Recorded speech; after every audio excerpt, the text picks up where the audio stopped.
Scorpio Rising December 2021 is, and I like to talk about this one, a financially focused month. Where really things are headed for you as we end out the year is a new financial note for you to invest your time, your resources, and make gains in a lot of different aspects of your life.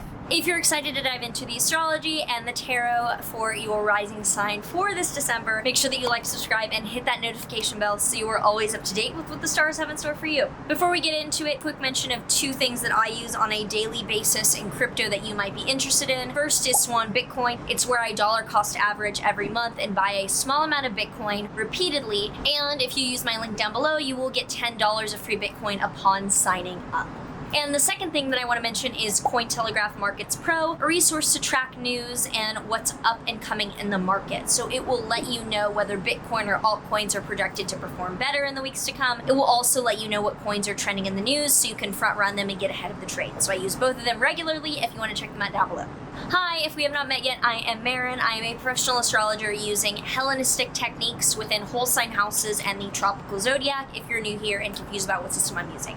So on the 4th, we have a solar eclipse in Sagittarius. And solar eclipses are new moons on steroids, where world events then catalyze things in your own life that set off a chain reaction of a big new chapter beginning for the next 6 months, even though this is closing out a 1.5-year cycle. So this new beginning is happening in your second house of finances. So after a 1.5 years of more crazy ups and downs, more learning, less stability in your financial world, looks like finally things are beginning to make sense for the kind of takeaway that you have about the past year in your finances. On the 6th to the 8th, we then have Mars in your Scorpio first house squaring Jupiter in your Aquarius fourth house. So Mars in your first house is you being a go-getter, maybe even having more conflict or things that you're working out on a kind of aggressive level. Squaring Jupiter in your fourth house, where things are going really well for you around home and family, opportunity is coming, there's more solidification and abundance, you end the year, and you're kind of like, you're being the troublesome one and your family is being supportive. So there's a kind of dynamic of like you going after things and your family being a bit more like, okay, well, we're here when you're in a good mood.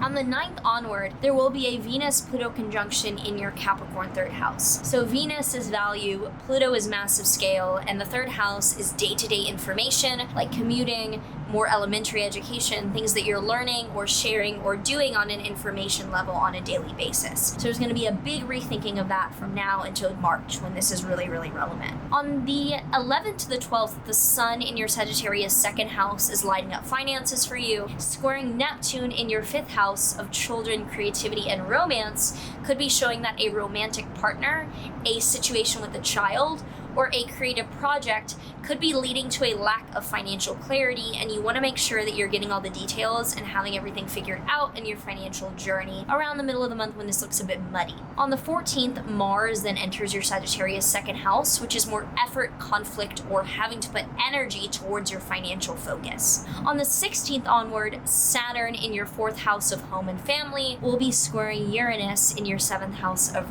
committed relationships, where Saturn in your fourth house is more structure, caution, conservative feelings around home and family, coming from home and family especially. Then Uranus in your seventh house is suddenness, erratic volatility, more surprises in your seventh house of committed relationships. So your family's like, whoa, whoa, whoa, and your partner or your best friend is like, let's go. And there's a back and forth between the commitments in your the committed relationship wanting excitement and your fourth house of home and family being like, whoa, whoa, whoa, slow down.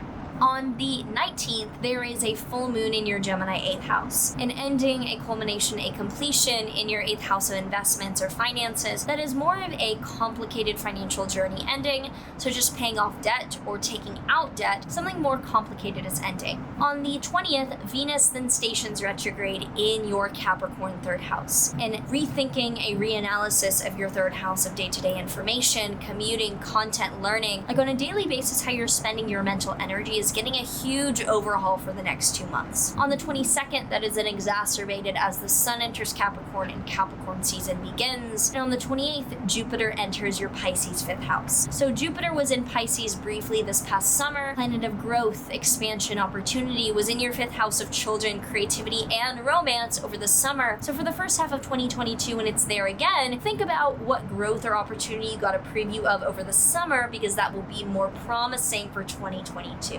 If you have any thoughts down below about what's coming up for you, I would love to hear any thoughts, any opinions, any projected events that line up with what I'm seeing here. Always interested to hear down below. And let's get into the tarot. Tarot card that we have for Scorpio Risings is the Long inverted. I pulled only inverted cards this whole time, which is funny. I pull so many reverse cards always. This is in this deck Strength inverted. So this is this like trading view deck, and strength is about when to exert power and when to have the power not to waste your power. And with it inverted, it's saying do not try to hold back.